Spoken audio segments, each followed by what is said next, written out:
Bien, mesdames et messieurs, bonjour. Bienvenue à ce 4e cours. Comme dans les cours précédents, je vais vous faire un bref résumé de ce qui a été dit la semaine passée. Je vais revenir sur 2-3 images sur lesquelles je suis passé un peu vite. Et je tiens vraiment à les présenter de façon un peu plus détaillée. Et puis, on va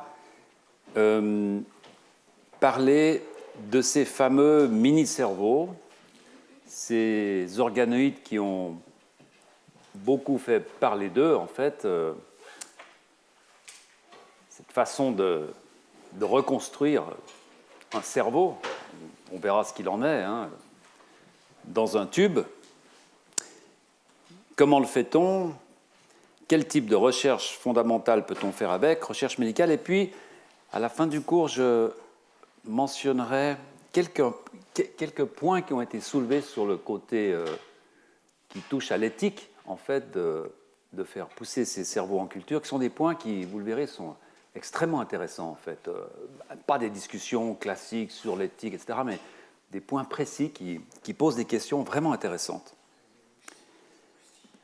Alors, la semaine passée, je vous avais fait un rappel sur le statut de ces cellules ES-IPS. J'espère que c'est bien intégré, parce qu'on va voir aujourd'hui qu'en fait, ces mini-cerveaux démarrent à partir de ces cellules ES, embryonnaires souches humaines. Je vous avais fait une sorte d'état des lieux des organoïdes humains. À partir de quel tissu peut-on en produire? Vous retrouvez tout ça sur le site du collège, sur les documents que j'ai déposés. J'avais pris comme exemple un travail magnifique du groupe de Bob Johnston aux États-Unis, qui vraiment ce groupe a poussé le développement de ces organoïdes de rétine jusqu'à un point qui n'avait pas été atteint jusqu'à présent. Et puis on a passé une grande partie du cours à discuter des organoïdes intestinaux. Et souvenez-vous peut-être, j'avais commencé le cours en vous parlant des travaux de Hans Clevers, en disant que il fallait absolument partir de cellules souches qui étaient positives pour un gène particulier qui s'appelle LGR5. Et puis, au long du cours, je vous avais mentionné que finalement, des travaux plus récents montrent qu'on peut également produire des morceaux d'intestin en culture en partant de cellules qui ne sont pas LGR5 positives. Et j'avais fait ça intentionnellement, en fait, pour vous montrer que les choses avancent rapidement dans ce domaine et que rien n'est vraiment fixé. Souvent, on revient un peu sur les dogmes. Et en fin de cours de la semaine passée, je vous disais que même une étude très récente montre qu'en fait, pratiquement n'importe quelle cellule de l'épithélium intestinal peut être à la source de tous les types cellulaires, pour autant que cette cellule soit placée dans le bon environnement. Puis on a parlé un peu de pathologie, c'est là-dessus que j'aimerais revenir, en particulier de l'épithélium de Barrett. Alors avant de passer à ces mini-cerveaux, laissez-moi passer quelques minutes pour revenir sur ces organoïdes, qui sont donc des organoïdes de type intestinal du côlon. C'est un type d'épithélium qui est très différent de celui qu'on trouve dans l'intestin grêle, qui est celui à propos duquel j'ai passé toute la dernière séance. Donc c'est un épithélium qui n'a pas de villosité, en fait, il y a des cryptes. Et évidemment, le côlon est d'une très grande importance du point de vue pathologique, puisque, comme vous le savez, c'est une des sources des cancers les plus présents dans la société à partir d'un certain âge.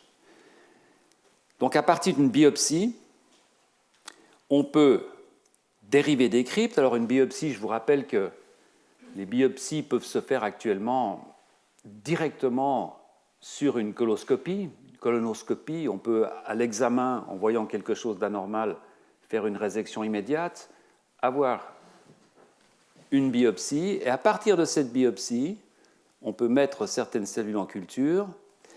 Et vous voyez ici qu'il est écrit qu'à partir de 3000 cryptes, donc un tout petit morceau de côlon, on peut très rapidement, d'une façon logarithmique, obtenir 1000 fois plus en un mois. Donc on peut très rapidement obtenir une grande quantité de ce matériel à partir d'une très petite biopsie de côlon. À partir de cette biopsie, bien entendu, de ce matériel, on peut l'utiliser comme outil pour la recherche fondamentale, mais bien entendu, on peut l'utiliser comme outil diagnostique. Si on n'est pas sûr d'un diagnostic, on dispose de beaucoup de matériel, on peut dès lors faire des analyses complémentaires. Et puis, on peut l'utiliser comme outil thérapeutique, par exemple, pour voir la réaction à certaines molécules, pour voir si en mettant tel ou tel traitement dessus, on a une réponse qui permettrait déjà d'indiquer, de donner quelques indications sur le traitement du patient.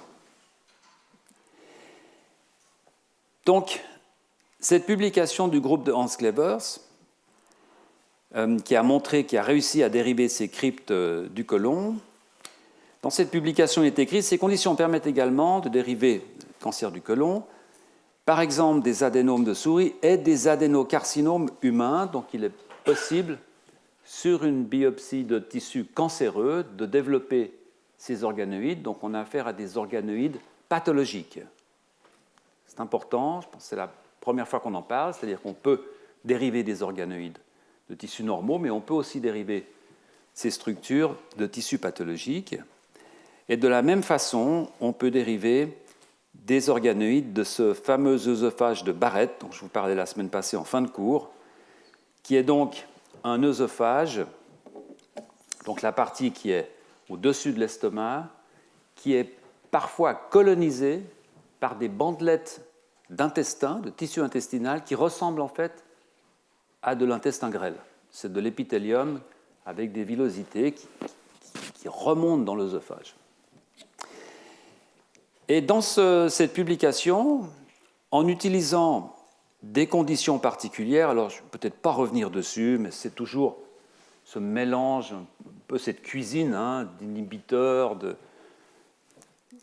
des MAP kinases en présence de nicotinamide, cette vitamine B, etc., etc. Bref, en utilisant le bon mélange, ces auteurs arrivent à dériver des beaux organoïdes, en fait, à partir du côlon, dans ce cas-là, sur lequel ils peuvent faire des études complémentaires. Ces organoïdes, en fait, là encore, expriment pratiquement tous les marqueurs de type cellulaire dont on a beaucoup parlé, je ne vais pas revenir dessus, c'est ces couleurs. Donc des marqueurs qui sont spécifiques aux entérocytes, des marqueurs qui sont spécifiques aux cellules neuroendocrines, entéroendocrines, etc., etc. Mais ce qu'il y a d'intéressant dans cette image, en fait, c'est que vous voyez qu'en rajoutant à la culture une molécule qui s'appelle DBZ et qui est en fait du dibenzazépine, qui est un inhibiteur de la voie de signalisation Notch. Vous vous souvenez, on a parlé de la voie Notch. La voie Notch, c'est une des nombreuses façons, encore une fois, qu'ont les cellules de se parler.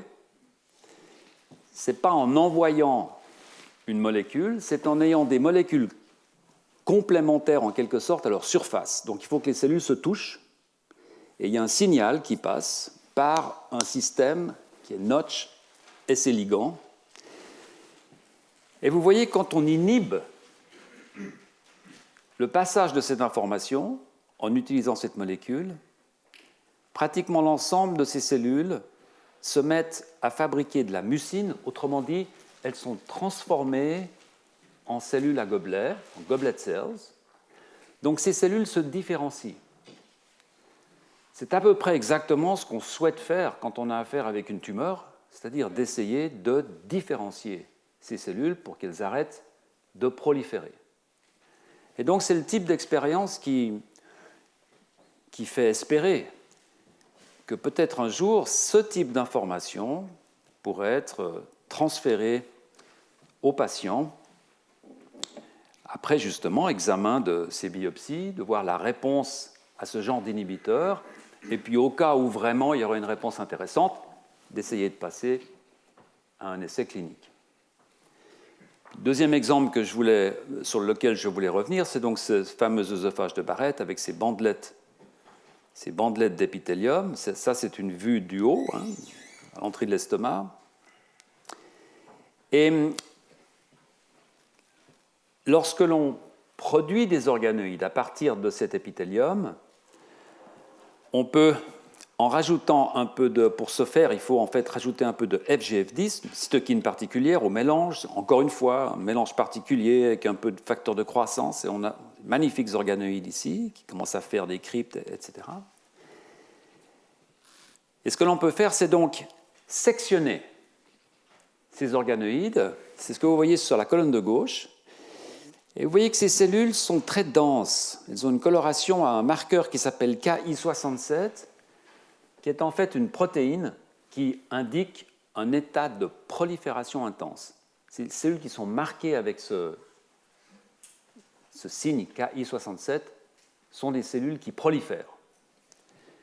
Et vous voyez qu'en coupant cet organoïde dérivé de l'épithélium de Barrett, vous avez plein de ces cellules tout autour, alors qu'en fait, lorsque vous traitez ces organoïdes avec cet inhibiteur de Notch, DBZ, vous voyez que ces cellules tendent à disparaître. On a des cellules qui sont un peu denses, mais beaucoup moins qu'elles ne le sont ici. Et en fait, lorsque l'on fait une coloration pour les cellules de Goblet, on voit qu'il n'y en a pratiquement pas dans cet organoïde dérivé de l'épithélium de Barrett, alors que si vous le traitez avec le DBZ, vous voyez que beaucoup de ces cellules, ici maintenant, vont être transformées en cellules de Goblet et vont commencer à sécréter du mucus. D'accord ?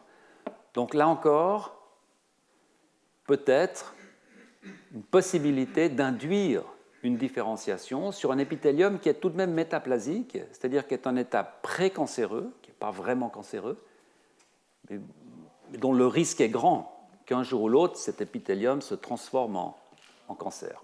À partir de là, est-ce que l'on pourrait trouver un aérosol, par exemple, qui pourrait diffuser un inhibiteur, etc. Donc, tout ça sont des possibilités à explorer.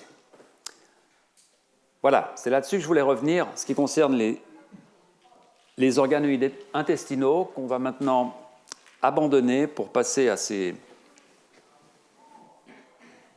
mini-cerveaux. Ces mini-cerveaux, ils ont été largement développés par un laboratoire qui est le laboratoire de Jürgen Knoblich en Autriche.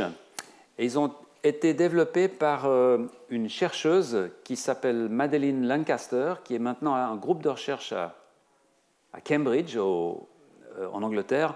Et je vais donc vous parler de publications qui sortent de ces deux groupes de recherche. Alors, la publication initiale, c'est celle-ci. C'était un article publié dans Nature en 2013, qui évidemment a fait beaucoup de bruit, qui donc décrivait la possibilité de dériver des organoïdes ressemblant en quelque sorte à des cerveaux. Alors la recette n'est pas très différente de ce qu'on a déjà vu pour d'autres organoïdes. Au démarrage, quelques milliers de cellules ES humaines. Là, on parle maintenant d'organoïdes humains. Ce sont des cellules dérivées, souvenez-vous, d'embryons humains d'avant l'implantation, poussées en culture. On isole ces cellules souches qui sont donc capables de tout faire sauf la couche de trophectoderme pour avoir une culture de cellules ES. Entre 4000, 5000, 8000, on le verra tout à l'heure, des comparaisons, cellules sont mises ensemble et elles vont faire ce qu'on appelle des sphères. Elles vont donc se coller ensemble pour faire une sorte de boule de cellules, une sphère de cellules. Au bout de 6 jours, ces sphères vont ressembler un peu à ça. On appelle ça des corps embryoïdes, encore que ce n'est pas vraiment la bonne définition.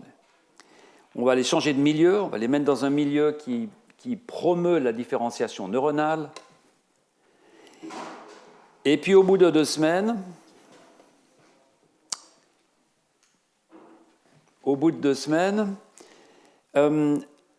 ces sphères vont être mécaniquement introduites dans un petit morceau de matrigel. Souvenez-vous, le matrigel, cette structure dérivée de la cuisson de queue de rongeurs.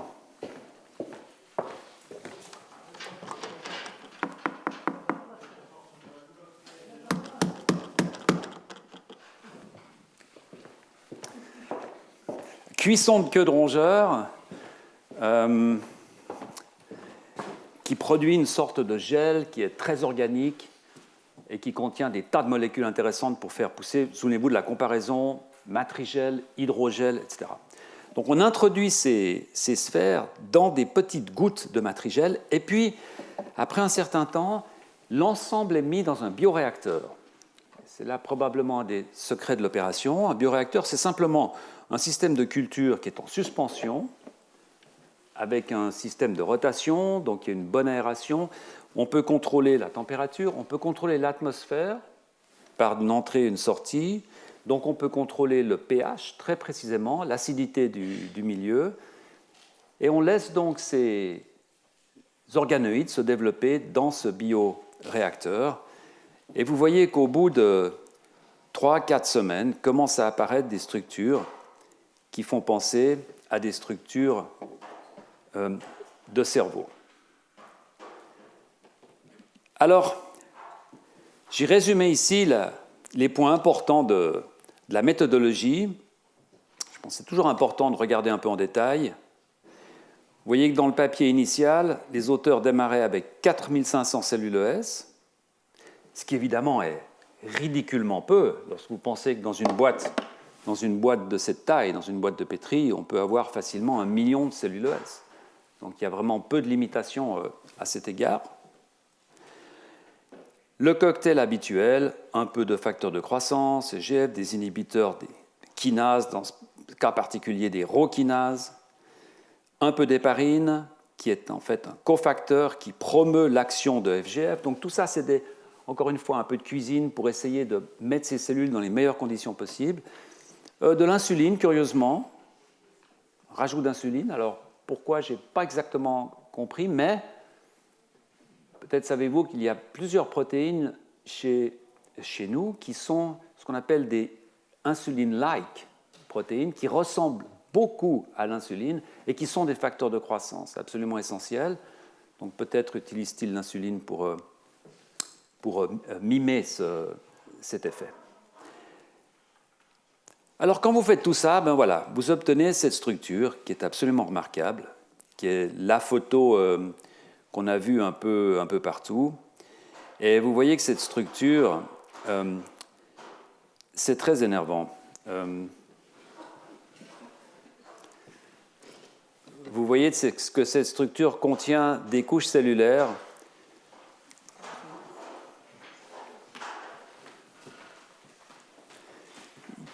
qui récapitulent plus ou moins parfaitement des structures, dans ce cas particulier, des structures corticales.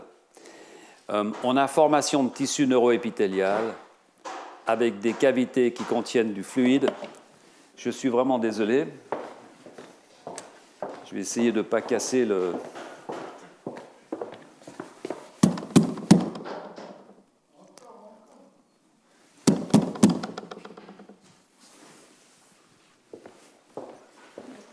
Touchons du bois.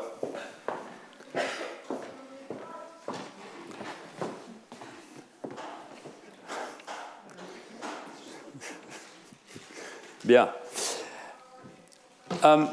On a donc affaire à une morphologie extrêmement complexe. Vous le voyez par vous-même, sans être neuroanatomiste, on voit qu'il y a énormément de régions différentes, avec des structures différentes, des types d'épithélia différents. Et on va le voir tout à l'heure quand on commence à regarder l'expression des gènes. On va voir qu'effectivement, on a des régions extrêmement différentes. De façon plus importante, on a des cellules qui correspondent à des stades de croissance différents, c'est-à-dire qu'on a beaucoup de cellules progénitrices, donc des cellules souches qui sont proches généralement des zones ventriculaires, Et puis on a des neurones, des vrais neurones, qui, comme on le verra tout à l'heure, sont même capables de fonctionner de façon électrique. Donc ce sont des structures qui vont même jusqu'à produire, comme vous le voyez ici, des cellules pigmentées. C'est de la rétine, en fait. Parfois, une rétine va sortir. Alors, pour ceux d'entre vous qui étaient là au deuxième cours, je pense qu'on peut comprendre pourquoi une rétine peut soudainement apparaître, parce qu'il y a tout ce jeu d'interaction entre ces différents tissus qui fait que induction, induction, induction, et on va avoir démarrage la formation d'une rétine. Lorsque l'on regarde la distribution de la N-cadérine, la N-cadérine, c'est une molécule qui est utilisée pour coller les cellules ensemble, une fois de plus. Eh bien, on voit que lorsque vous cultivez ces objets biologiques sans matrigelle, vous allez avoir une distribution de la N-cadérine qui est fragmentaire, des petites vésicules, alors que quand vous cultivez ces objets en matrigelle, vous avez une distribution de la N-cadérine qui est parfaite, qui indique en fait l'existence d'une vésicule. Là, vous voyez en rouge, c'est une coloration avec un gène qui s'appelle SOX2, qui est un gène qui est très spécifique pour des cellules progéniteurs. C'est pour ça que vous le voyez, qui entoure ces cavités, donc dans des zones qui ressemblent beaucoup aux zones ventriculaires. Donc c'est là où les cellules se multiplient, c'est là que se trouvent les cellules souches, les cellules progénitrices des neurones. Les neurones vont naître ici, et puis ils vont migrer à la périphérie, comme c'est le cas dans notre cerveau, donc migrer de façon radiale à la périphérie, et en migrant, et qui vont se différencier en neurones avec ce marqueur TUJ1, ce marqueur vert. À partir de là, ces auteurs ont utilisé vraiment une batterie très large de marqueurs moléculaires pour essayer d'identifier ces cellules. Que trouve-t-on à l'intérieur de ces organoïdes? Et je vous montre un exemple ici, qui est assez intéressant. Ces petites bandes que vous voyez là, en fait, sont des quantifications de l'ARN. C'est ce qu'on appelle une réaction en PCR. Donc c'est une façon d'aller repêcher des quantités d'ARN qui sont très faibles, qui seraient peut-être même pas visibles en utilisant cette technologie-là. Donc ce qu'on fait ici, c'est qu'on amplifie un signal.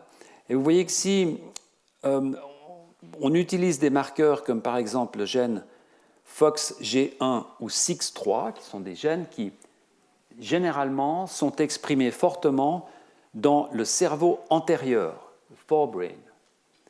Eh bien, vous voyez qu'on va trouver l'expression de ces gènes dans les parties qui ressemblent à des parties forebrain, par exemple, qui sont marquées par PAX6. Vous voyez là ce gène en rouge.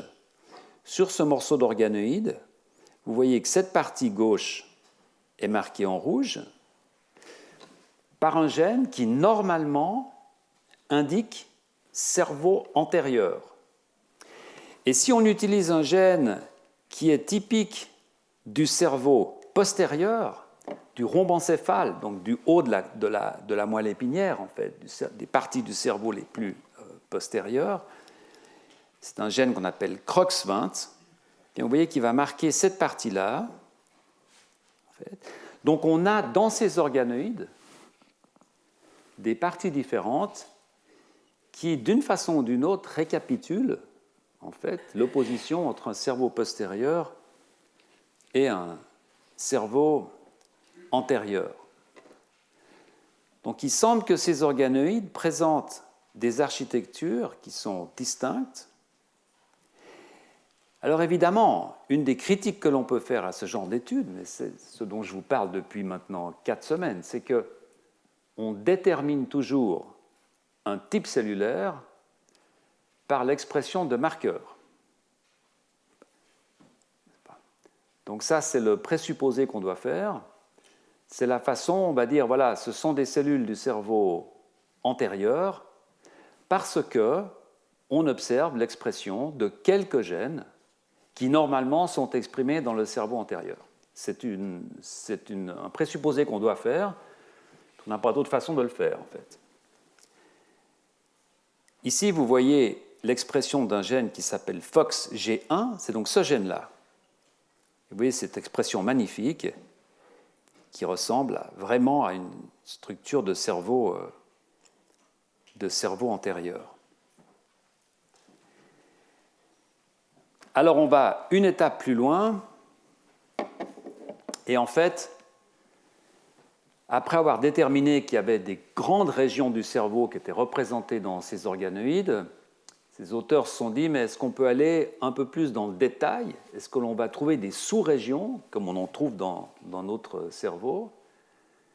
Et donc, ils utilisent toute une batterie de nouveaux gènes qui, eux, sont caractéristiques de ces sous-régions. Alors, une des sous-régions que vous connaissez bien, c'est évidemment l'hippocampe. Donc, les hippocampes, qui, comme vous le savez, font partie de notre système limbique. C'est une région, ce sont des neurones qui, en quelque sorte, sont utilisés pour consolider notre mémoire court terme en mémoire long terme. C'est une région qui est très fortement attaquée dans la maladie d'Alzheimer, cette fameuse région de l'hippocampe, vous voyez là. Et cette région de l'hippocampe, chez l'adulte normal, exprime un certain nombre de gènes spécifiques. Et lorsqu'on regarde si ces gènes sont exprimés dans ces organoïdes, effectivement, on trouve des régions, alors ce gène FZD9, qui ressemble vraiment à des structures d'hippocampe. Donc il semble que ces mini-cerveaux contiennent, alors peut-être pas de l'hippocampe, mais contiennent des cellules qui, sous certains aspects, ressemblent à des cellules d'hippocampe. Une autre région extrêmement intéressante, c'est évidemment le cortex préfrontal. Ce cortex préfrontal, on en parle beaucoup parce que c'est cette région qui a une fonction cognitive qui permet, par exemple, les prises de décision quand vous êtes en conflit entre des possibilités, vous anticipez, vous essayez de projeter sur le futur ce qui pourrait arriver en prenant c'est le cortex préfrontal qui travaille. Alors ce cortex, normalement, il exprime un gène très spécifique qui s'appelle AUTS2. Et vous voyez qu'une partie de cette grande région qui ressemble à une région corticale sous-exprime ces neurones ici, positifs pour AUTS2. Donc il semble, encore une fois, que ces mini-cerveaux soient capables de générer des types cellulaires qui ressemblent vraiment aux types cellulaires qu'on a dans notre cerveau. Maintenant, est-ce qu'on a vraiment affaire à un précortex frontal? Là encore, c'est la même question que pour l'hippocampe. Mais ces cellules semblent être là. Cortex dorsal, expression très forte de ce gène bien connu, EMX1, vous voyez ici. On a des interneurones corticaux très importants, ce sont des neurones qui font les liens entre les régions corticales pour que l'ensemble fonctionne correctement. On a ici l'expression d'un gène TTR qui est en fait un gène qui est exprimé sélectivement dans le plexus choroïde, qui est quand même une structure très différenciée de notre cerveau. On va revenir là-dessus tout à l'heure. Donc il semble vraiment que ces organoïdes soient capables de produire un nombre de types cellulaires tout à fait étonnant, et qui en plus rentre dans une architecture globale qui n'est pas si mal. On n'est pas en présence d'une boule de cellules avec des cellules un peu positives partout. Non, non, on est en présence d'une architecture qui est relativement bien conservée, avec des endroits spécifiques qui ressemblent à des régions spécifiques de notre cerveau.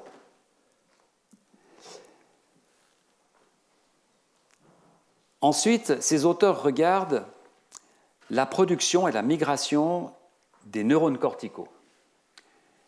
Effectivement, on voit ces différents types de neurones dans des régions différentes, mais est-ce qu'ils sont produits de la même façon qu'ils sont produits pendant le développement de notre cerveau?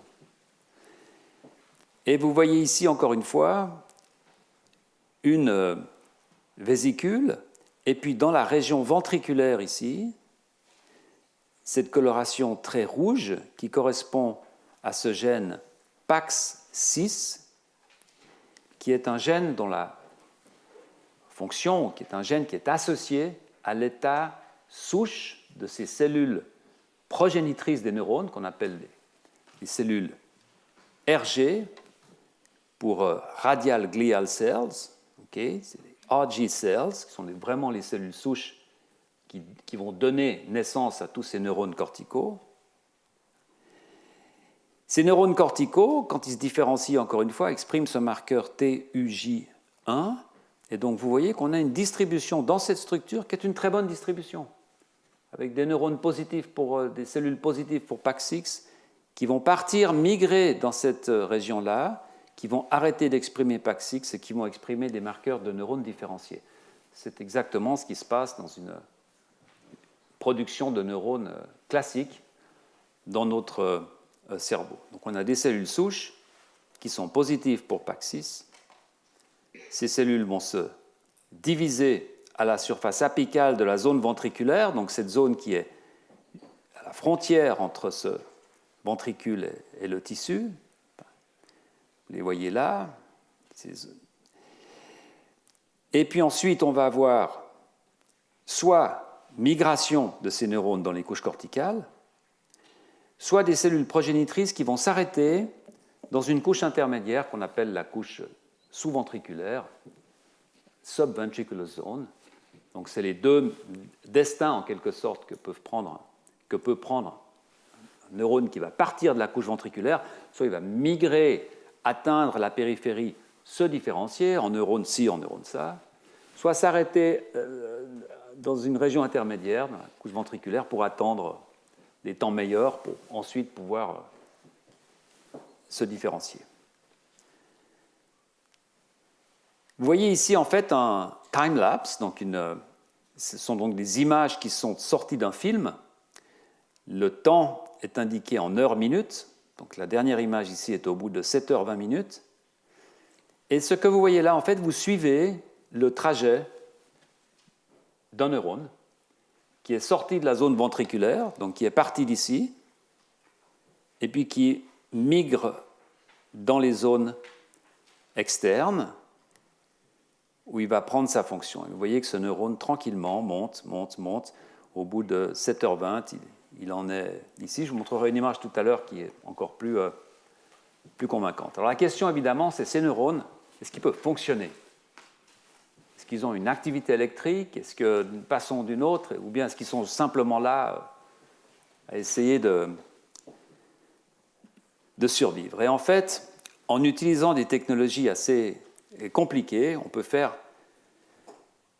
ce qu'on appelle de l'imagerie on peut vraiment faire de l'imagerie des flux de calcium, en fait.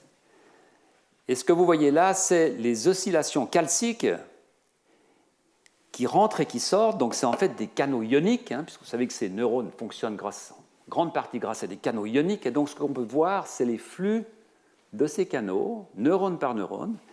Et vous voyez qu'au sein de ces organoïdes, eh bien, ces flux calciques sont relativement normaux. Vous avez ici ces profils qui ressemblent à des profils d'oscillation calcique classiques. Ce sont des oscillations spontanées. Évidemment, il y a du calcium dans le milieu. Donc ces neurones fonctionnent, ou peuvent fonctionner. En tout cas, ils oscillent. Et ce que vous voyez sur la quatrième partie ici, c'est en fait un traitement de ces organoïdes avec du glutamate. Alors le glutamate, c'est un neurotransmetteur, c'est donc une molécule qui est une des molécules qui est utilisée par notre système nerveux pour transmettre des informations. C'est ce qu'on appelle le système glutamatergique. C'est un excitateur. C'est un excitateur relativement ubiquitaire, c'est-à-dire qu'il travaille dans énormément d'endroits différents et qui agit par l'intermédiaire de canaux ioniques, notamment ce fameux récepteur qui est un canal ionique, en fait, qu'on appelle le NMDA. Peut-être en avez-vous entendu parler, puisque c'est un récepteur qui est impliqué dans très nombreuses maladies psychiatriques, en fait. Et donc, vous voyez qu'en rajoutant du glutamate, on augmente la fréquence de ces pics. Donc, en fait, on récapitule une activité excitatrice qui est l'activité normale du glutamate dans le système nerveux central. Alors, évidemment, c'est une approche assez brutale. Hein, on rajoute du glutamate sur un organoïde.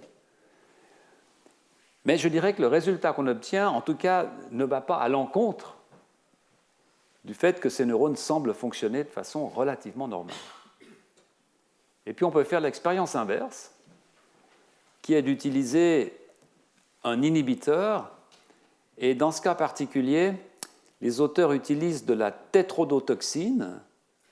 Alors la tétrodotoxine, si d'aventure vous êtes allé au Japon et que vous aimez le sashimi, vous avez probablement entendu parler de la tétrodotoxine. C'est donc cette toxine extrêmement active que l'on trouve dans le tétraodon, qui est le poisson, le pufferfish, hein, tétraodon, tétrodotoxine, et qui est cette toxine qui est tellement active que les cuisiniers doivent avoir un certificat particulier pour vous servir ce poisson.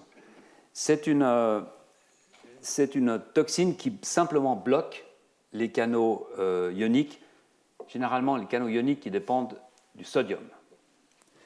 Eh bien, vous voyez que lorsque l'on rajoute de la tétrodotoxine, on termine en fait ces oscillations spontanées. Donc il semble, ce n'est pas un résultat qui en soi est totalement surprenant, mais encore une fois, il semble que ces neurones, au sein de ces organoïdes, sont capables à la fois de répondre à des stimuli positifs et à des stimuli négatifs.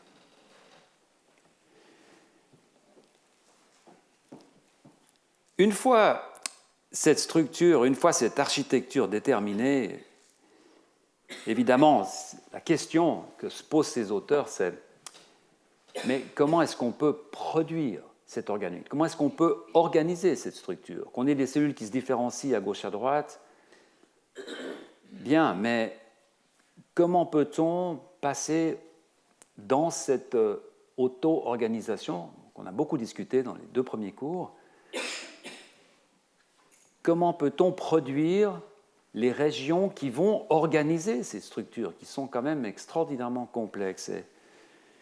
Et donc, publier cette étude supplémentaire dans le journal de Lembo.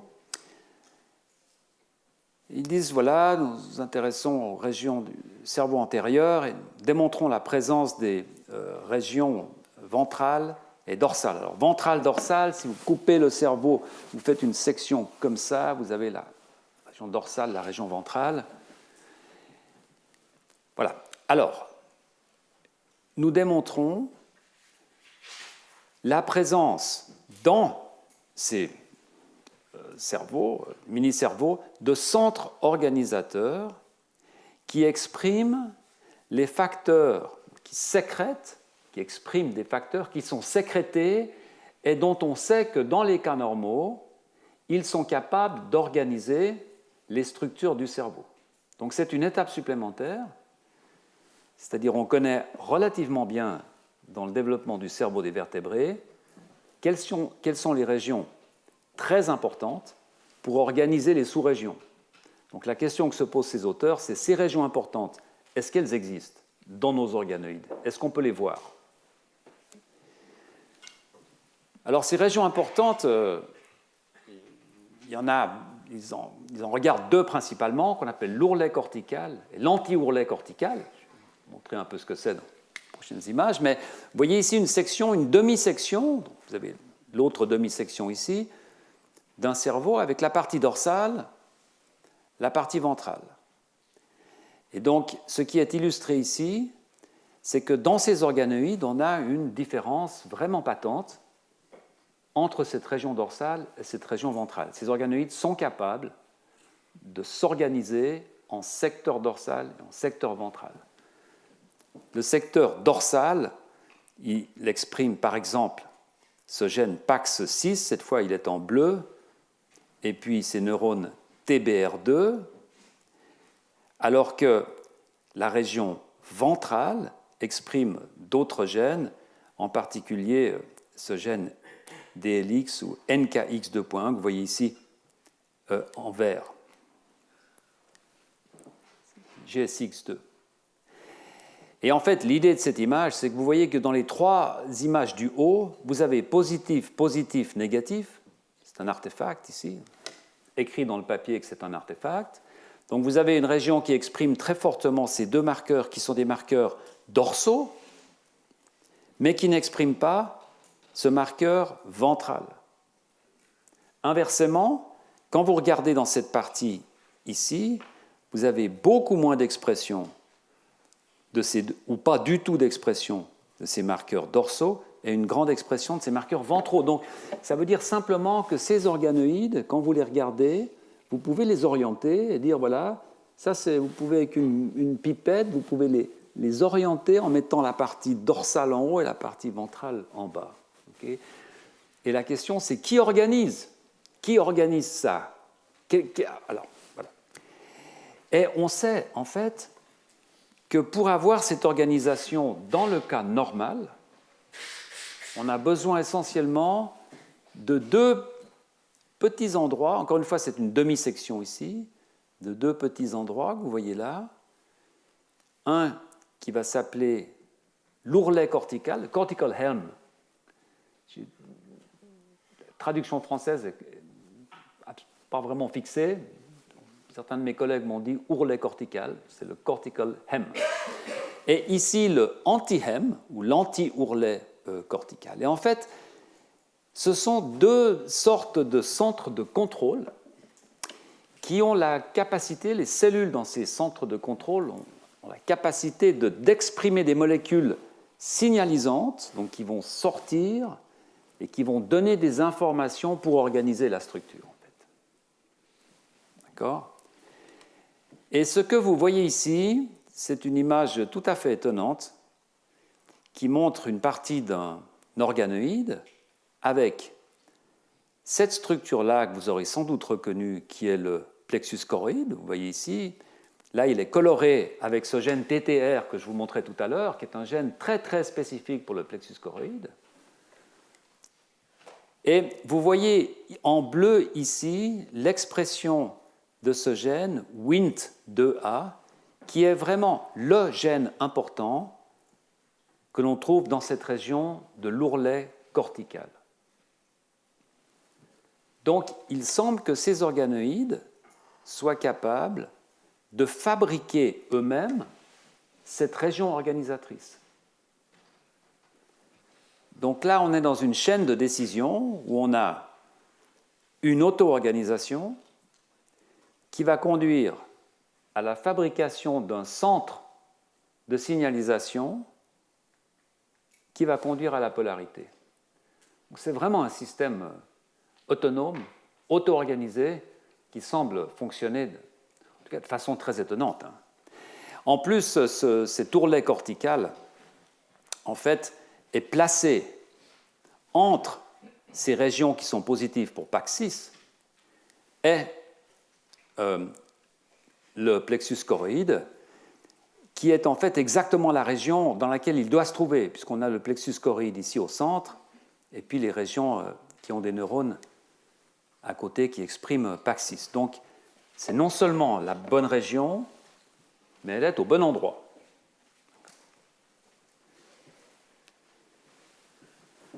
Donc, en conclusion de la production de ces organoïdes, ces mini-cerveaux, en tout cas pour ce papier principal, le papier initial en 2013, publié en 2013 dans Nature, c'est qu'on arrive tout de même à un niveau de complexité étonnant et qu'il semble que ces cellules ES peuvent de façon autonome s'organiser, créer un centre d'organisation, créer des polarités, différencier des types neuronaux qui ressemblent vraiment à beaucoup de types neuronaux qu'on trouve dans le cerveau normal, d'où l'appellation mini-cerveau.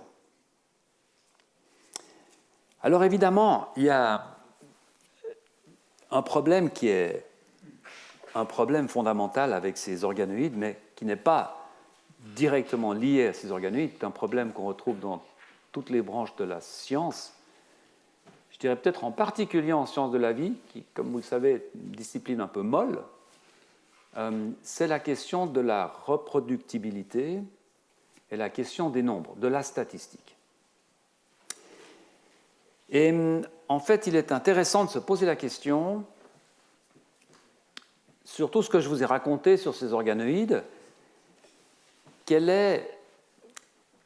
à quel point sont-ils reproductibles? Lorsque l'on fait des organoïdes, les images que je vous montre, est-ce que ce sont des images qui reflètent la moyenne de ce que l'on obtient, ou bien est-ce que ce sont les meilleures images de l'expérience qui a marché alors qu'il y en a 400 autres qui n'ont pas marché?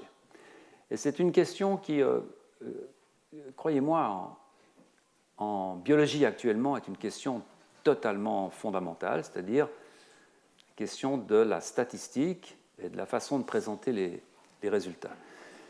Alors, dans le cas de ces mini-cerveaux, c'est assez intéressant de se poser cette question, et laissez-moi vous montrer deux images qui sont extrêmement intéressantes, un peu compliquées, mais extrêmement intéressantes.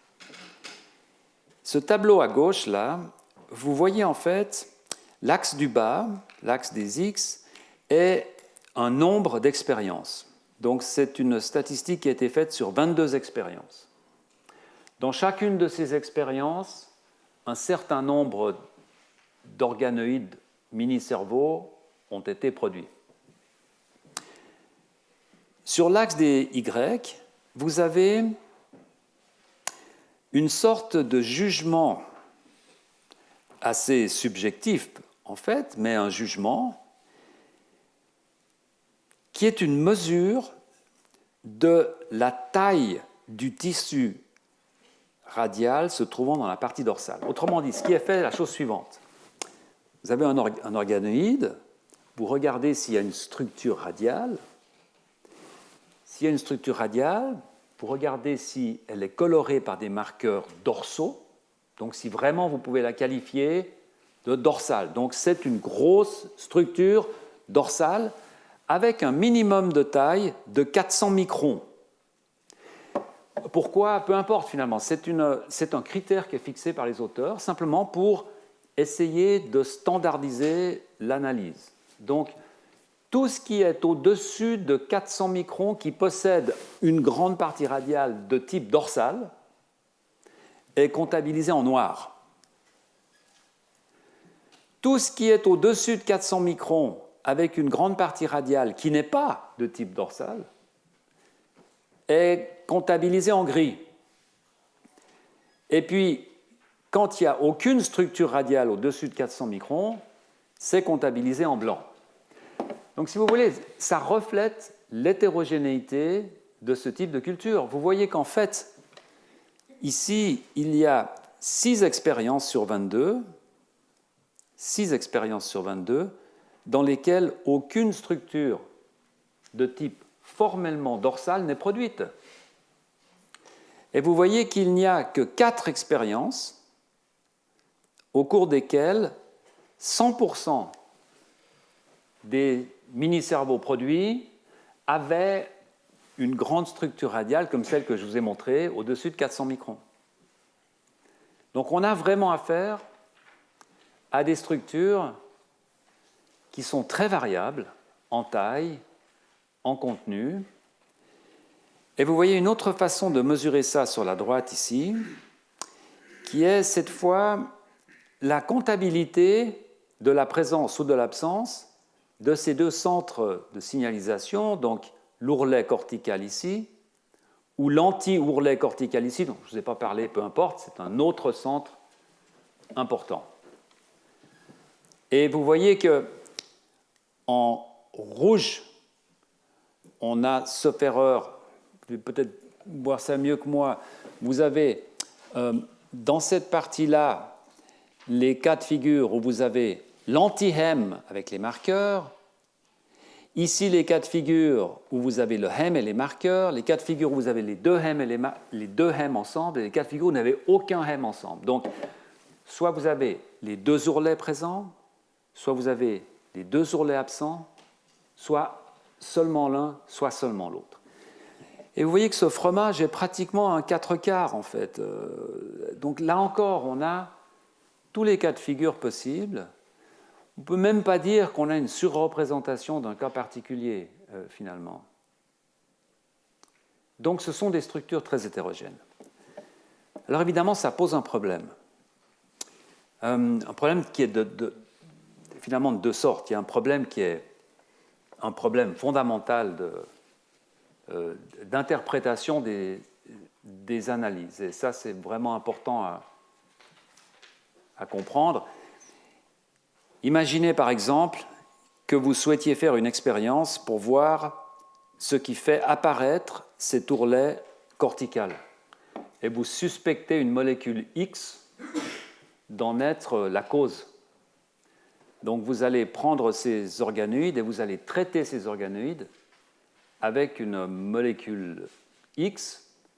Et la question que vous posez, c'est est-ce que je vais augmenter la fréquence d'apparition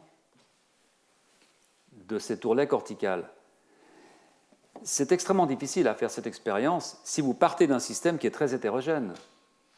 Vous allez être obligé de produire un nombre énorme de résultats pour rentrer dans une fourchette qui est statistiquement intéressante.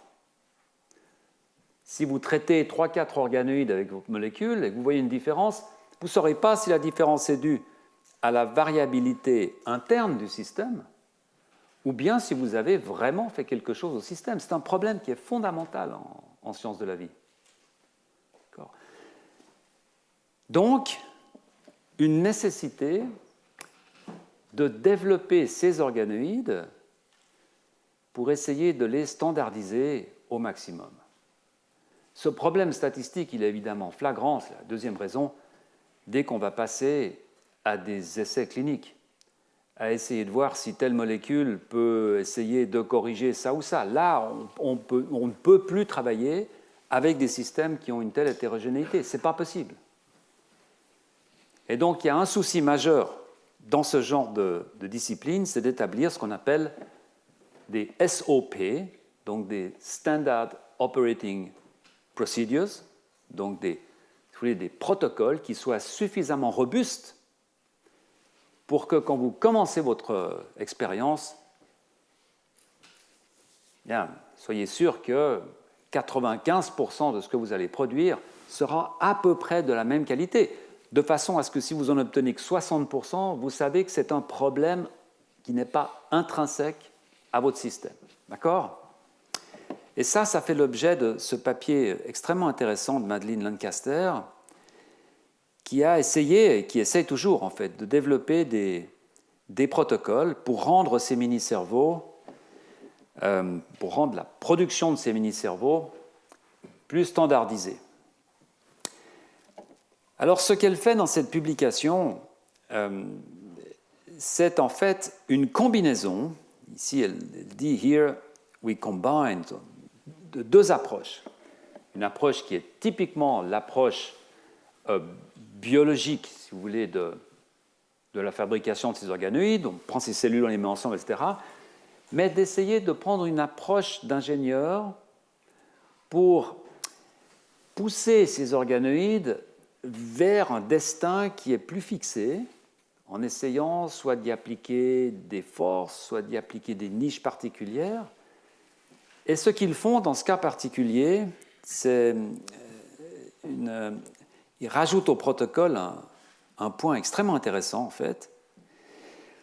c'est de cultiver ces cellules, donc à l'origine, encore une fois, hein, ces milliers de cellules que l'on va mettre ensemble, ces cellules souches humaines embryonnaires, de les cultiver dans ce qu'on appelle un floating scaffold, c'est-à-dire un système de fibres, mais qui n'est pas fixé.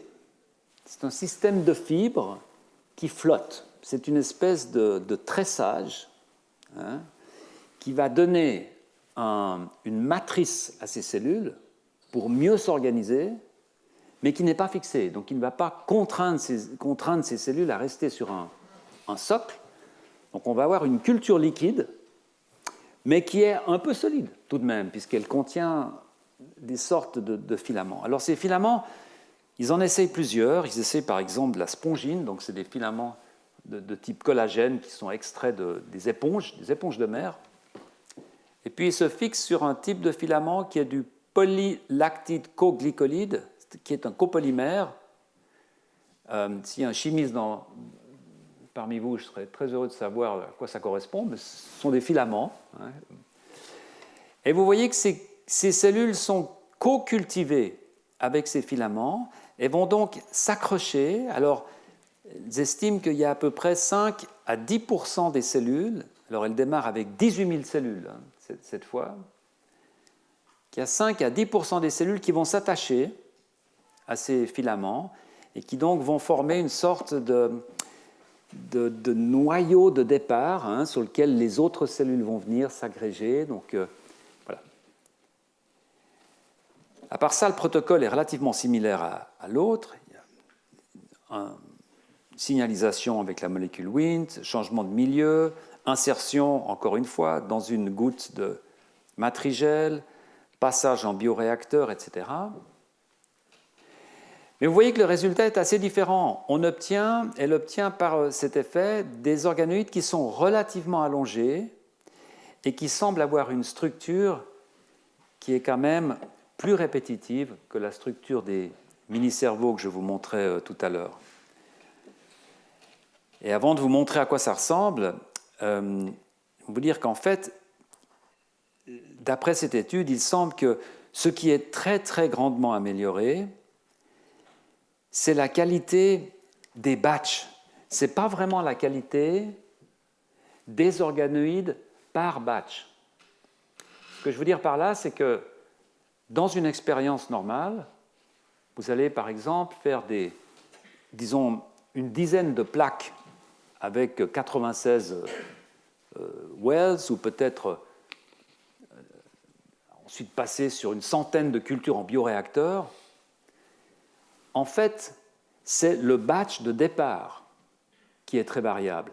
À l'intérieur du batch, les organoïdes sont relativement similaires. Autrement dit, ce que ça veut dire, c'est que les conditions de culture que vous avez lorsque vous arrivez un jour au laboratoire et que vous démarrez l'expérience sont relativement stables. Tous les organoïdes que vous allez produire ce jour-là auront peu de variations, relativement peu de variations. Par contre, si vous faites 2 batchs sur 2 jours différents, c'est là que les variations vont commencer. Et c'est ce chiffre-là qu'elle peut augmenter. Vous voyez qu'elle passe de 25 à 30% d'organoïdes qui, dit-elle, sont informatifs, donc avec lesquels elle peut travailler, en partant de sphères, donc du protocole classique initial, celui que je vous ai décrit. Et ce chiffre monte à 75-80% lorsqu'elle utilise ce système de microfilaments flottants. Donc ce que ça veut dire en fait, c'est que lorsqu'elle démarre une expérience pour produire des mini-cerveaux à partir de ces systèmes filamenteux, elle sait que à peu près 80% des batchs qu'elle va produire seront informatifs, pourront être utilisés pour faire de la statistique, ce qui est un résultat qui est assez satisfaisant. Alors, comme les organoïdes précédents, ces mini-cerveaux qu'elle appelle ENCORE, pour Engineered hein, donc des cerveaux, mini-cerveaux engineered, sont capables de produire toutes les régions qu'on a vues précédemment, forebrain, cerveau antérieur, cerveau postérieur, donc polarité antéro-postérieure, polarité dorso-ventrale, comme je montrais tout à l'heure, tout ça est reproduit, mais est reproduit d'une façon plus élégante, plus systématique et mieux architecturée en fait. Vous voyez ici à gauche un des organoïdes que je vous montrais tout à l'heure. Alors évidemment, là, puisqu'il s'agit de montrer la supériorité de ce protocole sur celui-ci, on ne va évidemment pas choisir peut-être la photo qui est la meilleure de cette expérience, alors qu'inversement, etc., etc. Donc il faut toujours garder ça à l'esprit, bien sûr. Mais il n'en reste pas moins que lorsque vous cultivez ces cellules en présence de ces microfilaments, vous avez des structures magnifiques que vous trouvez de façon partielle sur ces mini-cerveaux classiques. Vous voyez ici un autre exemple, c'est un N-core avec le sphéroïde. Donc les sphéroïdes, c'est comme ça qu'elle nomme les mini-cerveaux qui démarrent de ces sphéroïdes, donc simplement de l'agrégation de quelques milliers de cellules OS, comme je vous montrais tout à l'heure. Vous voyez 9000 ici, 100 microfilaments, et là 18 000 cellules avec microfilaments. Des structures qui sont vraiment magnifiques, on reconnaît des parties corticales. Comment peut-on quantifier cette augmentation de qualité? Ça, c'est une autre question qui est fondamentale en biologie. Oui, ça semble mieux, ça ressemble plus à que ça, mais comment est-ce qu'on peut quantifier? Comment est-ce qu'on peut, sur le papier, avoir des chiffres qui nous permettent de dire oui, ce protocole est meilleur que l'autre? Alors pour faire ça, ils font une analyse qui est un peu compliquée, mais qui est vraiment intéressante parce que c'est vraiment ce qui se fait aujourd'hui. C'est pour ça que j'ai décidé que j'allais quand même vous la montrer. C'est vraiment ce genre d'analyse que l'on fait aujourd'hui. Et là, l'approche est la suivante. C'est assez simple finalement. À gauche, vous avez des organoïdes produits selon la méthode classique, sphéroïde. Et puis à droite, vous avez des organoïdes produits avec ce système filamenteux. Vous prenez ces cultures différentes et vous faites un séquençage des ARN. Donc vous faites une extraction d'ARN et vous séquencez tout. Alors vous ne faites pas dans le détail, on ne va pas microdisséquer quoi que ce soit. Simplement, vous prenez plusieurs de ces organoïdes, vous sortez les ARN. Donc je vous rappelle que les ARN, c'est ce qui est produit par l'ADN et c'est ce qui va produire les protéines. Donc c'est la marque des cellules. C'est en regardant les ARN qu'on peut savoir ce que la cellule fait. Donc vous allez prendre tous ces ARN et les séquencer à très haute profondeur. C'est-à-dire que vous allez séquencer pour avoir jusqu'à des centaines de millions de lectures, de reads. D'accord ? Donc vous avez vraiment une représentation très complète des ARN qui sont fabriqués par cette bête et ceux qui sont fabriqués par cette bête. Donc vous obtenez 2 datasets très lourds dans votre ordinateur avec la collection d'ARN A et la collection d'ARN B. Ce que vous faites ensuite, c'est que vous allez comparer ces 2 datasets.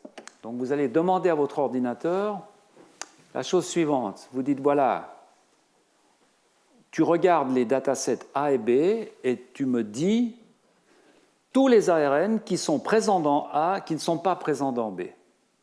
Ou inversement, tous les ARN qui sont très faibles dans A, très forts dans B. C'est très simple, très compliqué pour l'ordinateur, très simple pour nous.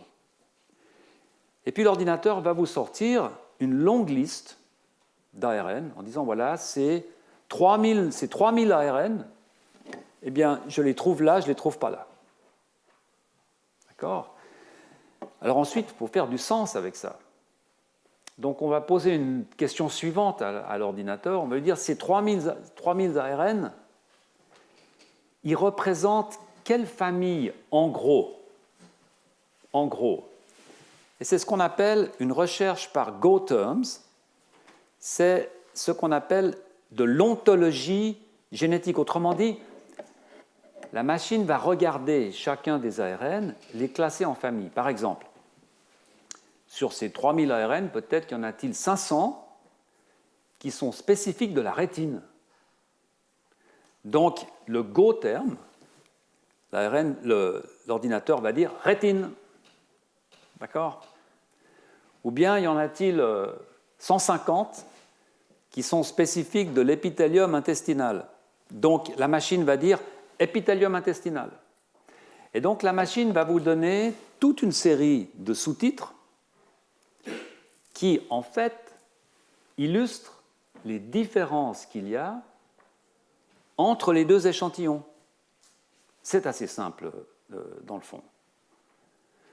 Donc la question que les auteurs posent ici, c'est très simple. Quels sont les ARN qui sont surreprésentés dans ces organoïdes sphéroïdes par rapport à ceux-ci? Autrement dit, quels sont les ARN ici qui sont sous-représentés par rapport à ceux-ci? Aussi simple que ça.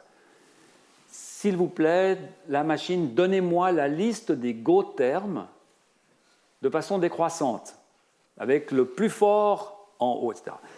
Et vous obtenez ce graphique ici, qui alors est absolument clair et simple à interpréter. Vous voyez que cette grande barre bleue ici signifie mésoderme du tractus digestif. Autrement dit, c'est des gènes qui probablement sont spécifiques au mésoderme, donc des muscles lisses qui sont dans les intestins. D'accord? C'est le GoTerm le plus élevé. Ça veut dire que dans ces organoïdes-là, il y a une très grande surreprésentation d'ARN qui sont spécifiques, qui sont indicatifs des muscles lisses de l'intestin. D'accord? C'est ça ce que ça veut dire. Autrement dit, vous suivez la liste ici et vous voyez mésoderme, squelettal, système squelettique, muscles, rien à voir avec le cerveau. N'est-ce pas? Donc vous voyez que quand vous demandez à l'ordinateur de vous faire la différence, l'ordinateur vous dit en fait, je traduis, l'organoïde de gauche que tu m'as donné là, en fait il ressemble à du cerveau, mais il a beaucoup plus de cellules parasites, musculaires, squelettiques, etc., que l'organoïde de droite qui me semble beaucoup plus cerveau qualifié. C'est ça, en fait, la réponse de ces GoTerms. Hein. Et ça, c'est une façon qui est une façon relativement quantitative d'estimer la pureté, entre guillemets, la qualité des organoïdes que vous produisez. Donc, à partir de ce genre d'analyse, on peut conclure qu'à ce stade, donc c'est une analyse qui est faite après 20 jours de culture, hein, parce que, attention, si vous refaites la même analyse à 60 jours de culture, probablement que ces GoTerms vont s'équilibrer, puisque vous avez vu qu'après une longue culture, même ces organoïdes-là apparaissent vraiment comme un mini-cerveau. Donc, si on va beaucoup plus tard et qu'on refait ce même genre d'analyse, vraisemblablement, on aura une rééquilibration de ces termes. Donc, ce que cette expérience veut dire, c'est que pendant les premiers jours, pendant les premières semaines de développement de ces organoïdes, en fait, on est rapidement mis sur une voie cerveau dans ce cas-là, alors que ces organoïdes-là doivent se battre, en fait, pour faire le tri, pour éliminer des cellules qui ne sont pas vraiment des cellules neurales, puis ensuite commencent à s'organiser, etc. Ce qui peut-être peut expliquer pourquoi ces organoïdes-là sont beaucoup plus hétérogènes que ceux-ci. Ceux-ci sont rapidement mis sur la voie cerveau, neurones, on y va. Puis finalement, cette étude montre que la migration des neurones dans ce système de N-core, donc dans ces mini-cerveaux poussés sur filaments, sur microfilaments, est absolument magnifique. Ah bon, vous en voyez une illustration ici. Encore une fois, vous avez la zone corticale en bas, hein, donc vous avez des neurones qui partent, vous avez des cellules souches ici, des cellules qui se divisent pour donner à la fois des neurones qui vont partir, mais des cellules qui restent. Hein, c'est le principe des cellules souches. Donc vous imaginez ces cellules-là qui se divisent, et puis des neurones qui partent, qui montent dans les régions corticales. Hein. Et vous voyez, c'est un film, encore une fois, avec cette fois un temps qui est beaucoup plus grand. On est maintenant presque à une cinquantaine d'heures. Et vous voyez ces neurones magnifiques qui sont en train de monter pour atteindre les couches les plus éloignées. Alors, ce qui est extrêmement intéressant, c'est que cette migration radiale, en fait, a tous les aspects d'une vraie migration qu'on observe pendant le développement. Ce n'est pas une migration qui fait hop, c'est des migrations complexes avec des cellules multipolaires qu'on peut voir ici. Et puis, c'est des migrations qui ont des temps d'arrêt, des temps de pause, qu'on appelle des stalling. Vous voyez ici, hein, là encore, la traduction est une sorte de stabulation, je ne sais pas comment on peut appeler ça, mais et en fait, vous voyez par exemple ce neurone-là qui est coloré en pourpre, la flèche pourpre ici. Vous voyez, il part, il démarre. Mais là, il reste plusieurs heures, et paf, il repart, il redémarre. Et en fait, on peut suivre ces neurones de façon, pas avec les yeux, hein, avec une microscopie, et vous pouvez tracer, vous avez les tracés ici. Vous voyez, je vous ai mis la flèche là, ça correspond à ce neurone-là, c'est ce tracé pourpre. Donc, vous voyez, il démarre ici, voilà le point de démarrage, je m'éloigne, et puis il y a cette longue stase ici, ce stalling. Hein. On ne comprend pas pourquoi, hein. Il reste jusqu'à quelques heures, et puis hop, il repart vers son destin de neurone. Voilà. Je voulais passer quelques minutes pour vous parler de l'utilité, finalement, de ces mini-cerveaux, parce que, évidemment, ce ne sont pas des structures qui sont produites juste pour le plaisir de les voir, hein, de voir des films avec des migrations. L'espoir est vraiment, pour ces auteurs en tout cas, est vraiment de pouvoir les utiliser pour obtenir des renseignements sur ce qui se passe pendant le développement du cerveau, et puis des renseignements sur, évidemment, des pathologies qui sont des pathologies importantes. Alors, il y a deux cas que j'aimerais discuter. Un cas, rapidement, c'est le cas de la microcéphalie, et puis un cas qui est beaucoup plus intéressant, à mon avis, qui est celui des glioblastomes et des tumeurs du cerveau. Le premier cas, c'est un cas qui est reporté dans le premier papier, donc dans la première publication de Knoblauch, ce fameux article de 2013.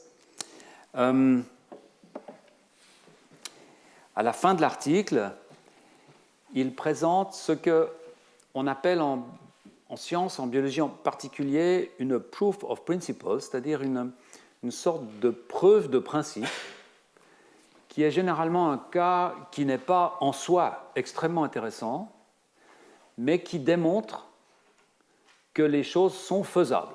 C'est ça, c'est une preuve de principe.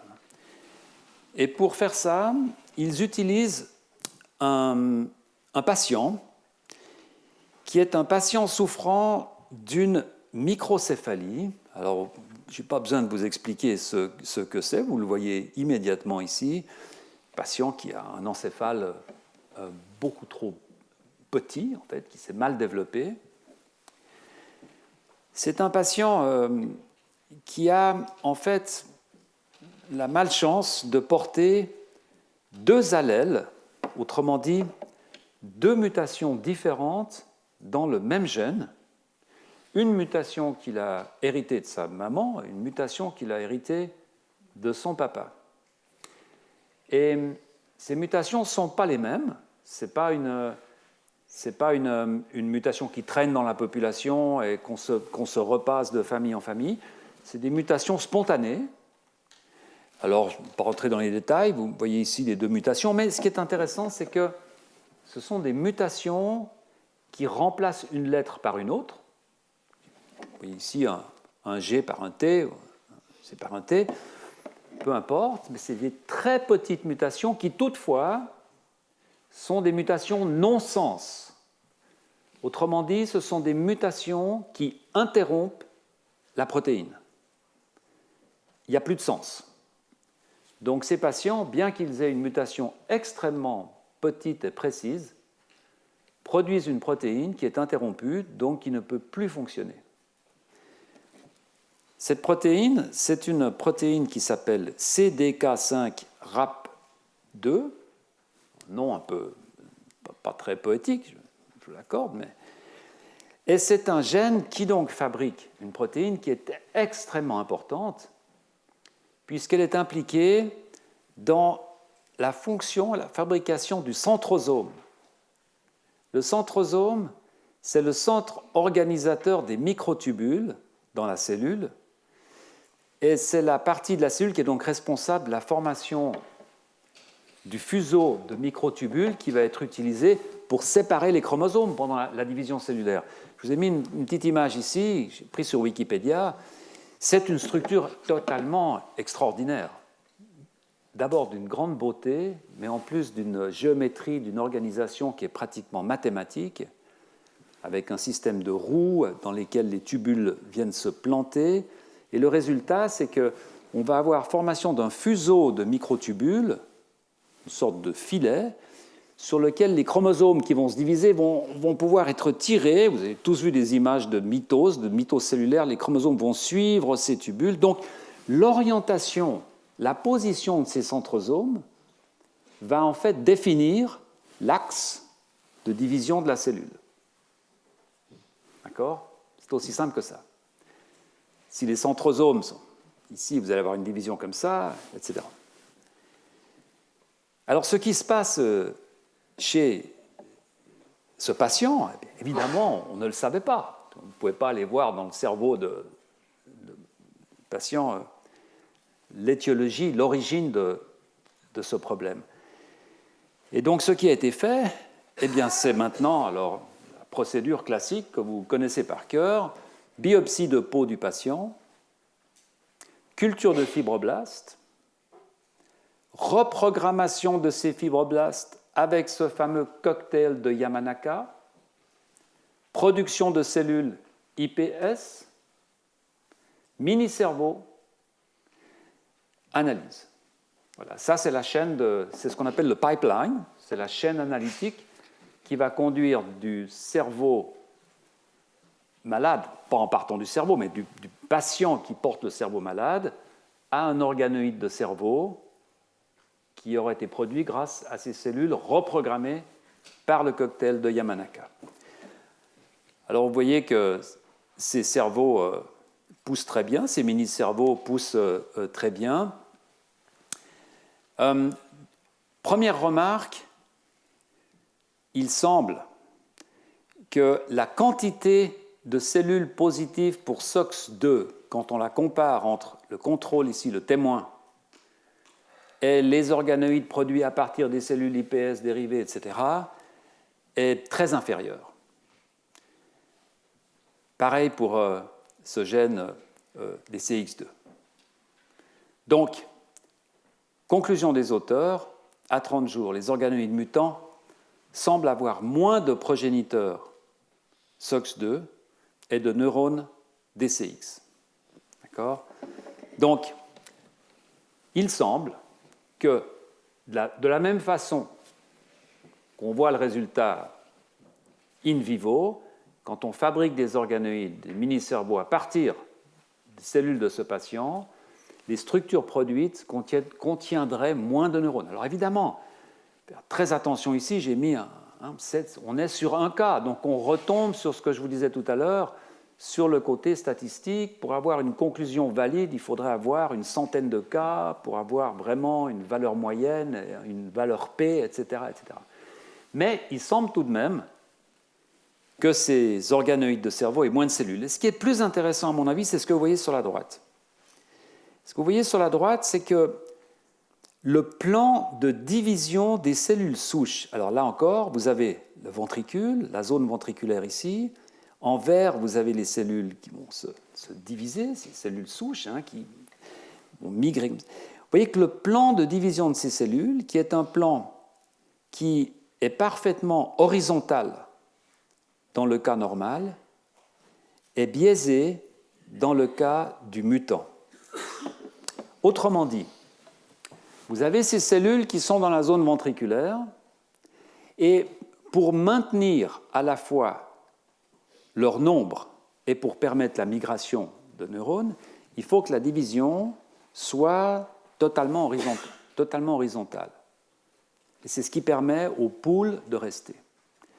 Lorsque la division n'est pas horizontale, vous voyez la quantification qui a été faite ici, soit avec un angle entre 30 et 60%, soit avec un angle entre 60 et 90%, ce sont des cas de figure qui ne sont observés que sur les organoïdes mutants. Quand vous faites un organoïde contrôle, c'est 100% de ces cellules qui se divisent de façon horizontale. D'accord ? Donc la conclusion des auteurs est qu'en fait, ce qui se passe dans ce cas particulier, c'est que les divisions mitotiques de ces cellules souches ne se font pas de façon correcte parce que le centrosome n'est pas construit de façon correcte, parce qu'il manque une protéine pour fabriquer le centrosome. Donc celui-ci est biaisé, le plan mitotique est biaisé, et moins de neurones peuvent être produits. Ça, c'est la conclusion.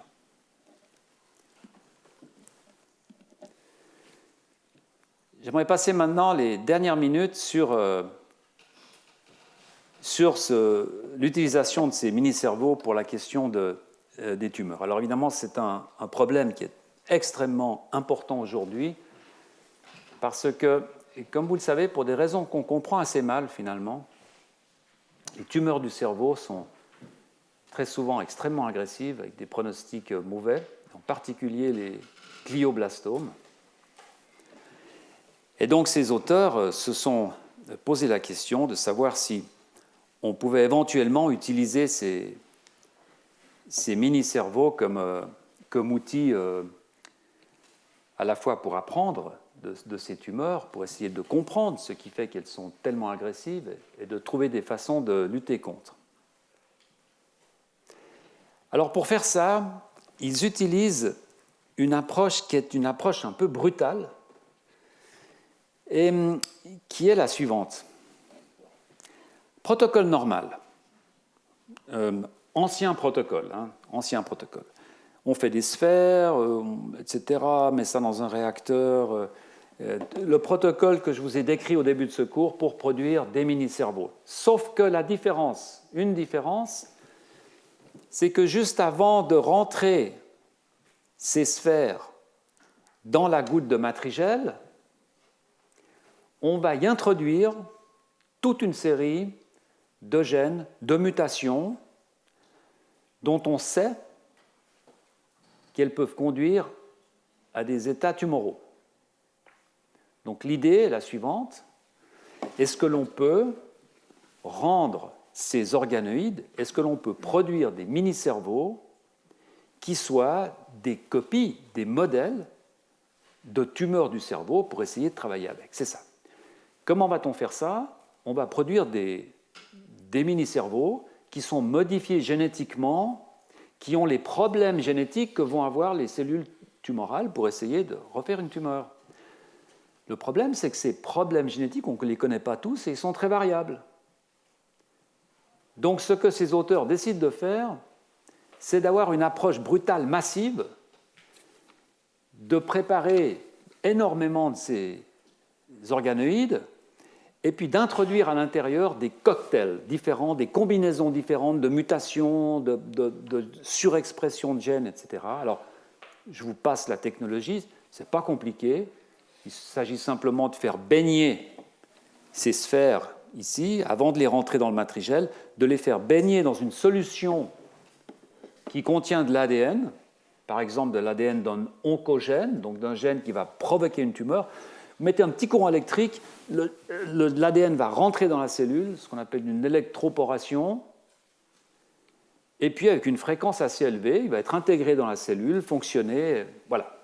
D'accord ? Donc c'est fait d'une façon à haut débit, et la raison pour laquelle ils choisissent cette approche, c'est que dans ces sphères, les futures cellules souches ont tendance à se trouver à l'extérieur. Alors je ne vous dis pas comment ils en sont arrivés à cette conclusion, je vous montre simplement ici une expérience préliminaire qu'ils font, c'est simplement d'électroporer un morceau d'ADN qui fluoresce, et puis quelques jours plus tard, ils regardent où se trouve la fluorescence, et ils voient qu'en fait, pratiquement toutes les cellules qui sont fluorescentes sont des cellules qui expriment des marqueurs souches. Évidemment, c'est un prérequis essentiel. Autrement dit, vous mettez vos cellules ensemble, vous les laissez pousser un peu, vous avez cette sphère. Juste avant de la mettre dans le matrigel, les cellules qui plus tard vont être des cellules souches ont tendance à être à l'extérieur. On électropore ces mutations, elles vont arriver dans ces cellules-là. C'est ça l'idée. Donc c'est des mutations qui vont être bien placées. Ensuite, comment est-ce qu'ils vont trouver les bonnes mutations? Et c'est là le truc intéressant. Ils vont utiliser un marqueur fluorescent qui s'appelle le PCAG-GFP, c'est un morceau d'ADN qui est rentré dans ces cellules. Et quand les cellules prolifèrent trop, ça s'allume. D'accord ? Donc c'est un marqueur qui est pas mal utilisé en recherche fondamentale. Donc ils se disent la chose suivante, on va produire des centaines de modifications avec des combinaisons différentes, et puis on va faire une surveillance de la fluorescence, et si par hasard, si par chance, certains de ces organoïdes commencent à se diviser de façon totalement hectique, d'une façon tumorale, eh bien, il va y avoir un niveau de fluorescence élevé, notre surveillance va nous le piquer, et puis on peut récupérer les organoïdes. Et c'est exactement ce que vous voyez là. Vous voyez tous ces essais ici, avec quelques fluorescences très faibles, etc. Et puis là, vous avez 4 puits où vous avez des organoïdes qui vraiment fluorescent. Donc ils se disent, voilà, dans ces organoïdes-là, on intégré un nombre de modifications qui fait qu'ils sont maintenant transformés. Ils poussent d'une façon presque tumorale. D'accord ? Alors, ils reprennent ces puits et puis ils regardent qu'est-ce qu'ils ont mis dedans pour que ces organoïdes se transforment comme ça. Et vous voyez qu'en fait, ces 4 organoïdes, alors là, il y a les contrôles, les témoins, vous voyez que le niveau de fluorescence. Ces 4 organoïdes, en fait, il y en a, cette série d'organoïdes, il y en a une série qui contient un oncogène très connu qui s'appelle MYC. Vous avez peut-être entendu parler, c'est un gène qui est dérégulé dans l'immense majorité de toutes les tumeurs, en fait. Chaque fois qu'il y a une tumeur, ce gène vient nous pourrir la vie en étant surexprimé. C'est un gène qui est amplifié. Bon. Et puis, il y a 3 cas de figure où ils s'aperçoivent qu'en fait, vous ne voyez peut-être pas en rouge ici, ils s'aperçoivent qu'ils avaient rentré dans ces organoïdes un gène très spécifique qui fabrique un récepteur qu'on appelle le récepteur à l'EGF, et EGFR, récepteur à l'EGF. Et ce récepteur à l'EGF, c'est en fait, voilà, vous avez les 2 cas de figure, 2 qui ont des récepteurs à l'EGF. Il y a 3 de ces groupes, en fait, qui ont des mutations qui correspondent à des mutations que l'on trouve normalement dans des glioblastomes.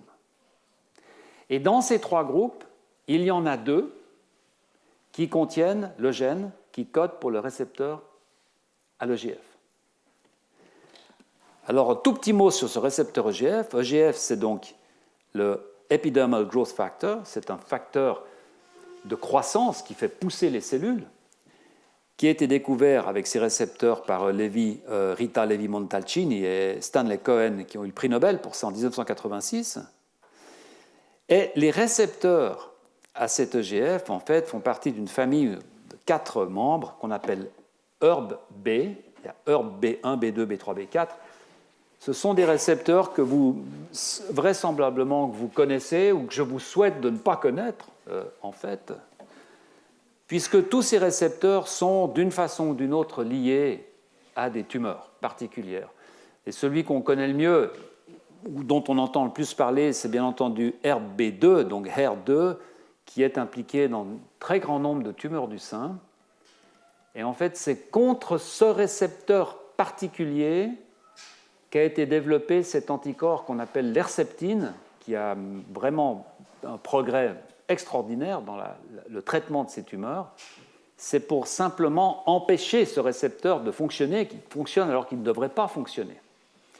Ce sont des récepteurs tyrosine kinase, autrement dit, ce sont des protéines qui traversent la membrane cellulaire, et quand vous venez les activer par un ligand, EGF, ils bougent à l'intérieur de la cellule et ils vont kinaser, donc rajouter un groupe phosphate sur des protéines qui vont déclencher toute une série de problèmes qui vont faire pousser la cellule.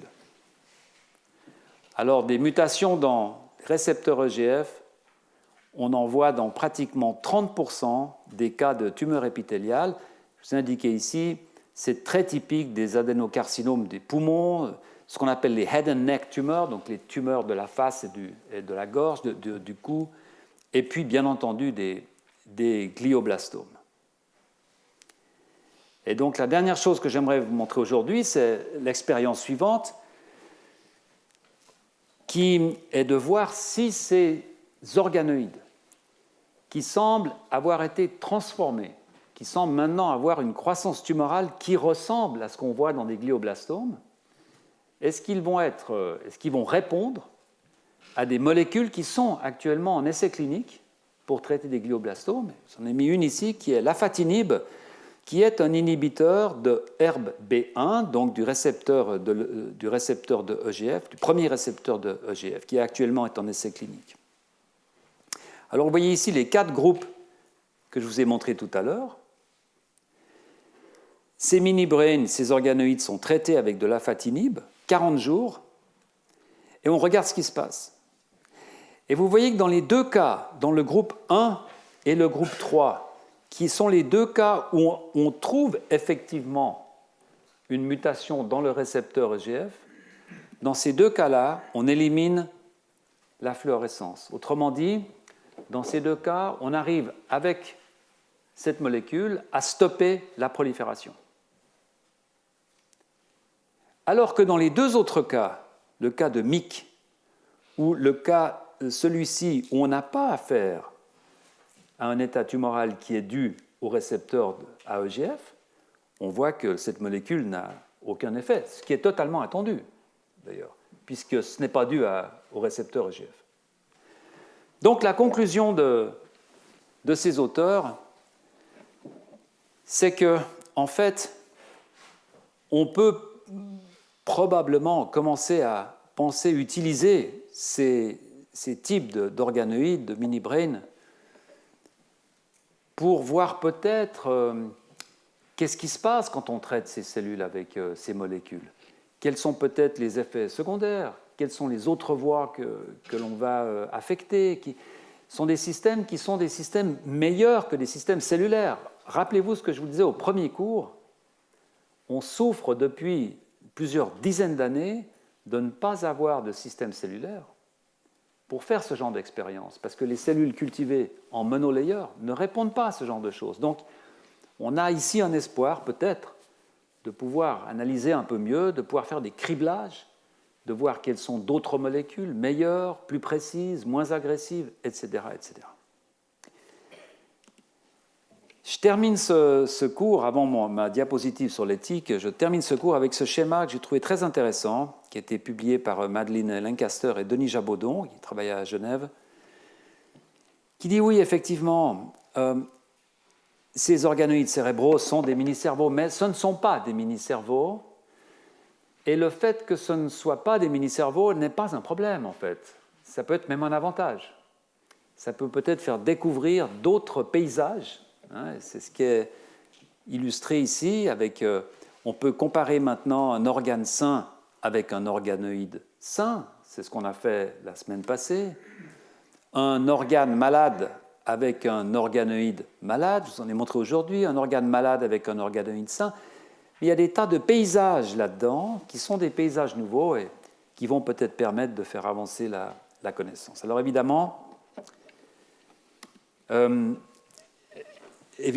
c'est un domaine qui est assez chargé en termes de discussion éthique, sociale. Et j'ai pensé vous montrer cette diapositive. Vous allez comprendre pourquoi, pour un point qui est d'extrême actualité en France actuellement. C'est un des très très nombreux articles, ce n'est pas le plus intelligent, je dois dire, mais c'est un article qui vient du The Independent, qui est un journal online maintenant, et qui s'est posé la question récemment, en 2018, sur le développement de ces organoïdes de cerveau. Parce qu'évidemment, beaucoup de personnes se posent la question de savoir si comment qualifier, jusqu'où va-t-on aller si on arrive à développer un mini-cerveau qui commence à réfléchir, à sentir les choses. Bon. Alors, vous voyez ici une citation de Rusty Gage, qui est un scientifique très connu à l'Institut Salk aux États-Unis, qui dit d'un autre côté, j'ai été suffisamment longtemps dans ce business, en fait, pour savoir que ce n'est pas vraiment les faits qui comptent, c'est la perception que les gens en ont qui est intéressante, qui est importante. Et voilà. Mais le point que je voulais faire, c'est celui-ci. C'est un point extrêmement intéressant. C'est un collègue qui s'appelle In-So Hyun, qui est un éthicien, et qui dit la chose suivante. Qui dit aujourd'hui, on utilise le cerveau comme un marqueur, finalement, comme un des marqueurs de fin de vie. On parle de mort cérébrale, par exemple. Donc on utilise l'activité du cerveau comme un marqueur de fin de vie. Et la question qu'il pose, c'est, il dit, mais quand va-t-on, ne devrait-on pas, de la même façon, utiliser le cerveau comme un marqueur du début de la vie? Par conséquent, comment qualifie-t-on un cerveau? Est-ce que c'est une qualification fonctionnelle? Est-ce une qualification électrique? Est-ce que c'est une qualification de conscience? Ce sont des questions qui sont extrêmement intéressantes, en fait. Parce que soudainement, on passe d'un domaine qui est purement technologique, avec des facteurs de croissance, des cytokines, des chiffres, etc., dont je vous parle à l'envi depuis 4 semaines, et on s'aperçoit qu'on a insensiblement débarqué dans un domaine qui est un domaine différent, en fait. Savoir, mais est-ce que là, on ne rentre pas dans une zone où on doit commencer à réfléchir de façon peut-être un peu plus globale. Et j'aimerais terminer ce cours aujourd'hui avec ces 2 dernières citations. Une d'un collègue de San Diego, Alison Moatry, un scientifique très inventif, disons-le comme ça, qui essaye de produire des organoïdes en introduisant dedans des mutations, des polymorphismes que l'on a trouvés dans le génome de Néandertal, pour voir si ces organoïdes, ces mini-brains, seraient de quelque façon différents des autres. Et vous voyez ce statement ici qui est absolument invraisemblable, à mon avis, où il dit des résultats non publiés. C'était en 2018, et j'ai vérifié, ils ne sont toujours pas publiés, ces résultats, mais il dit qu'il semble que ces organoïdes, au lieu d'être sphériques, sont lumpy, là, comme des pop-corn. Hein, donc, alors, peut-être y a-t-il une interprétation du journaliste, mais il dit en fait, quand je produis un organoïde de cerveau à partir de cellules qui ont quelques modifications que l'on trouve dans le génome de Néandertal, le cerveau ressemble à un pop-corn. Voilà, c'est là où nous en sommes, et on revient à la citation de Rusty Gage qui dit, je pense que c'est extrêmement important de considérer que les fêtes, finalement, ne sont pas si importants. C'est surtout la perception que les gens en ont, et je pense qu'il faut qu'on fasse très attention. Et laissez-moi terminer sur une note plus poétique, où je vois ici que dans ce laboratoire de Dr Youn, ils ont souhaité chanter le bon anniversaire à un organoïde qui venait de passer une année de culture. Je vous remercie, à la semaine prochaine.